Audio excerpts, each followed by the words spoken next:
Hello everyone, मेरा नाम श्वेता है। मोहित वर्मा टेट क्लासेस में आपका स्वागत है। मैं सीटेट जूनियर साइंस का एक इम्पॉर्टेंट टॉपिक लेके आई हूँ जिसका नाम है अम्ल, क्षारक और लवण, और जिसके सीटेट जूनियर में प्रत्येक साल क्वेश्चंस पूछे जाते हैं। यदि आप इस चैनल को पहली बार देख रहे हो तो लाइक, शेयर और सब्सक्राइब करें और बेल आइकन पर क्लिक करें, जिससे मेरे द्वारा कोई भी नई वीडियो डाली जाएगी तो आप उसे नोटिफिकेशन के माध्यम से देख पाएंगे। और यदि आप टेलीग्राम चैनल से जुड़ना चाहते हैं तो आपको उसका लिंक डिस्क्रिप्शन बॉक्स में मिल जाएगा, जहां से आप उसे ज्वाइन कर सकते हैं। चलिए अब हम स्टार्ट करते हैं। तो सबसे पहले हमारे सामने क्वेश्चन आता है कि अम्ल किसे कहते हैं। इसको इंग्लिश में बोलते हैं हम एसिड। जैसे कि दही, नींबू का रस, संतरे का रस, सिरके का स्वाद खट्टा होता है क्योंकि इनमें अम्ल पाया जाता है। तो हम अब जान गए हैं कि जो भी हमारे सामने खट्टा स्वाद मिलेगा उसको हम अम्ल कहेंगे। इनकी प्रकृति अम्लीय होती है। एसिड शब्द की उत्पत्ति लैटिन शब्द के एसियर से हुई है, जिसका अर्थ है खट्टा। इन पदार्थों में पाए जाने वाले अम्ल प्राकृतिक अम्ल होते हैं। नेक्स्ट, सभी प्रोटीन जो कि हमारी कोशिकाओं के भाग होते हैं अमीनो एसिड के बने होते हैं। नेक्स्ट, हमारे शरीर में पाए जाने वाला वसा अम्ल होते हैं, जिनको हम बोलते हैं फैटी एसिड।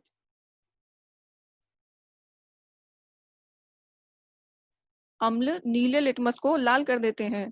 तो बहुत से बच्चे होते हैं, उनके सामने एक क्वेश्चन आता है, वो हमेशा डिफिकल्टी में पड़ जाते हैं कि अम्ल क्या करता है, लाल करता है, नीला करता है। तो अब मैं आपको एक ट्रिक बताती हूँ कि अम्ल पीछे क्या आ रहा है, ला, तो ये क्या करता है, लाल करता है नीले लिटमस को। लेकिन जो कॉफी होता है वो इसका एक एक्सेप्शनल केस है। उसका स्वाद कैसा होता है, कड़वा, लेकिन मैंने आपको बताया कि एसिड होते हैं खट्टे, इसका स्वाद होता है कड़वा। आना तो बेस में चाहिए, लेकिन ये होता क्या है, हमारा एसिड। इसको याद रखिएगा। चलिए नेक्स्ट स्लाइड पर चलते हैं। अब आपसे क्वेश्चंस पूछे जाते हैं कि हमारा कौन सा पदार्थ है, उसमें कौन सा एसिड पाया जाता है। तो आपको बता दूं कि सिरके में हमारा पाया जाता है एसिटिक एसिड। और जो भी डंक होते हैं, चींटी का डंक, मधुमक्खी का डंक, बिच्छू का डंक, उनमें पाया जाता है हमारा फॉर्मिक एसिड। और जो भी हमारे खट्टे फल होते हैं जैसे संतरा, नींबू, इनमें पाया जाता है हमारा सिट्रिक एसिड। दही में होता है हमारा लैक्टिक एसिड। और पालक में पाया जाता है हमारा ऑक्सैलिक एसिड। और इमली, कच्चे आम, इनमें होता है हमारा टार्ट्रिक एसिड। एक क्वेश्चन आपका यहाँ से पूछा गया है पहले कि टार्ट्रिक एसिड निम्न में से किस में पाया जाता है। तो आपका वहाँ पे इमली नहीं था, इसकी जगह पर आपका दिया गया था अंगूर। तो वहाँ पे आपको टिक करना था कि अंगूर और कच्चे आम में हमारा टार्ट्रिक एसिड पाया जाता है। चलिए अब हम जानते हैं कि क्षारक क्या होते हैं। ऐसे पदार्थ जिनका स्वाद कड़वा होता है, जैसे अभी मैंने आपको बताया था कॉफी। कॉफी इसका क्या था, एसिड का एक्सेप्शनल केस। उसका स्वाद कैसा था, कड़वा, लेकिन फिर भी वो किस में आया, एसिड में। और यदि आप इनके विलयन को अपनी उंगलियों, विलयन क्यों बोला है मैंने, क्योंकि अगर ये सूखे रहेंगे तो कोई भी रिएक्शन नहीं करेंगे। इनके जब हम लेंगे विलयन को, यानी कि सॉल्यूशन को, तभी हम इनको जान पाएंगे। तो इनको अपनी उंगलियों के बीच रगड़ें तो आपको साबुन जैसा चिकना लगता है, अर्थात स्पर्श करने पर साबुन जैसे लगते हैं। तो साबुन, साबुन, सर्फ, और जो भी सोडा वगैरह होते हैं वो सारे हमारे क्षारक कहलाते हैं। इन पदार्थों की प्रकृति कैसी होती है, क्षारकीय है। जैसे खाने का सोडा, क्षारक लाल लिटमस को नीला कर देते हैं। चलिए अब हम नेक्स्ट स्लाइड पे चलते हैं। अब आपसे पूछा जाता है कि कौन से पदार्थ में कौन सा क्षारक पाया जाता है। तो हम बोल सकते हैं कि चूना का पानी, उसमें पाया जाता है हमारा कैल्शियम हाइड्रोक्साइड। साबुन में सोडियम हाइड्रोक्साइड। और जो बोलते हैं कि इसके पेट में हो गई है एसिडिटी, तो उसके लिए हम देते हैं इनो। तो इनो को क्या बोलते हैं हम, मैग्नीशियम हाइड्रोक्साइड। अब हम कहते हैं कि सूचक, सूचक क्या होते हैं, सूचक को हम बोलते हैं इंडिकेटर।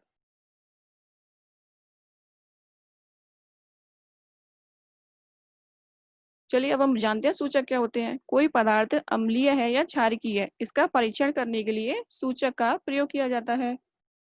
नेक्स्ट, सूचकों को जब अम्लीय अथवा पदार्थ युक्त विलयन में मिलाया जाता है तो उनका रंग बदलता है। इससे हमको पता चलता है कि जो सूचक है अगर हमको एसिड के साथ मिलाएंगे या बेस के साथ मिलाएंगे तो वो अपना रंग बदलता है। अब हम देखते हैं हल्दी, लिटमस आदि कुछ प्राकृतिक रूप से पाए जाने वाले सूचक हैं। चलिए नेक्स्ट स्लाइड पे चलते हैं।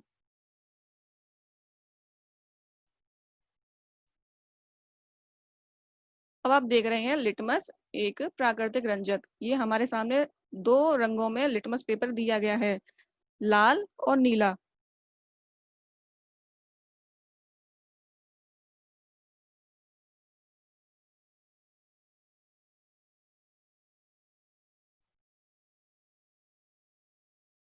सबसे सामान्य रूप से उपयोग किए जाने वाला प्राकृतिक सूचक लिटमस है। इसे लाइकेनों से निष्कासित किया जाता है। आपसे क्वेश्चन पूछा गया है कि जो लिटमस पेपर होते हैं कहाँ से मिलते हैं, तो लाइकेन से मिलते हैं। यह विलयन के रूप में अथवा विलयन यानी कि सॉल्यूशंस के रूप में या फिर कागज की पट्टियों के रूप में उपलब्ध होते हैं, जिन्हें लिटमस पेपर कहते हैं या लिटमस पत्र कहते हैं। सामान्यतः यह लाल और नीले लिटमस पत्र के रूप में उपलब्ध होते हैं। अम्ल अम्ल नीले लिटमस को लाल कर देते हैं और जो क्षार होते हैं क्षारक लाल लिटमस को नीला कर देते हैं। आप ये वो शैवाल का पेड़ देख सकते हैं, इन्हीं से लाइक वो लिटमस पेपर बनाए जाते हैं। चलिए नेक्स्ट स्लाइड पे चलते हैं।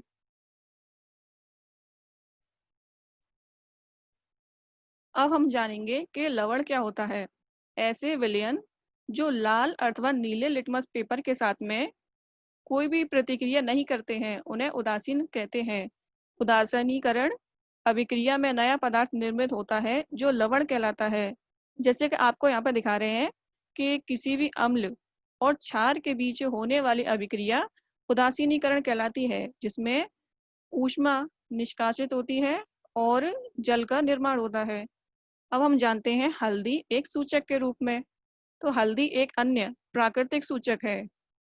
नेक्स्ट, अम्ल हल्दी के पीले पेस्ट को पीला ही रहने देते हैं, अर्थात रंग में कोई परिवर्तन नहीं करते हैं। आपका यहाँ से क्वेश्चन पूछा गया है कि जो अम्ल होते हैं हल्दी के पेस्ट के साथ में कैसा रंग दिखाते हैं, तो आप बोलेंगे पीला।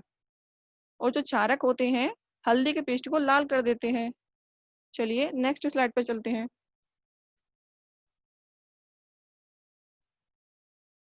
अब हम देखते हैं गुड़हल एक पुष्प के रूप में। गुड़हल का एक फूल होता है, उसको भी सूचक के रूप में हम यूज कर सकते हैं, जो अम्लीय विलयन को गहरा गुलाबी यानी कि मर्जेंटा और क्षारकीय विलयन को हरा कर देता है। ये भी आपका क्वेश्चन पूछा गया है कि जो गुड़हल का फूल है वो कैसे अभिक्रिया करता है, तो आप बोलेंगे अम्लों के साथ में गुलाबी कर देता है और जो क्षारकीय होते हैं उनको हरा कर देता है। अब हमारा आता है फिनोप्थलीन। तो फिनोप्थलीन क्या है, एक प्रकार का सूचक है।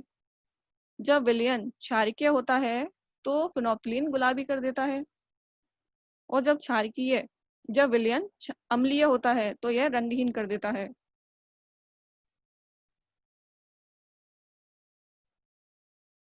चलिए अब हम कुछ क्वेश्चन देखते हैं जो आपके प्रीवियस ईयर में पूछे गए हैं।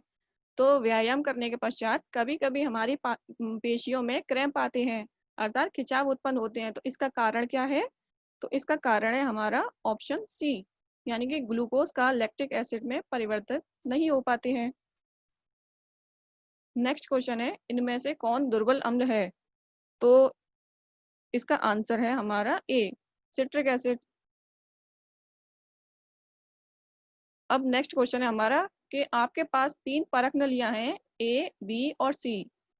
फर्स्ट वाली में हमारा फिनोप्थलीन विलेन है, और फिनोप्थलीन परख नली ए में तनु हाइड्रोक्लोरिक एसिड है, और बी में हमारा है सोडियम हाइड्रोक्साइड विलयन। सी में आसुत जल की 2-3 बूंदें परख नली में डालने पर तुरंत आप देखेंगे कि परख नली के विलयन का रंग ऑब्जर्व करेंगे तो पाएंगे इन परख नलियों का रंग कैसा है।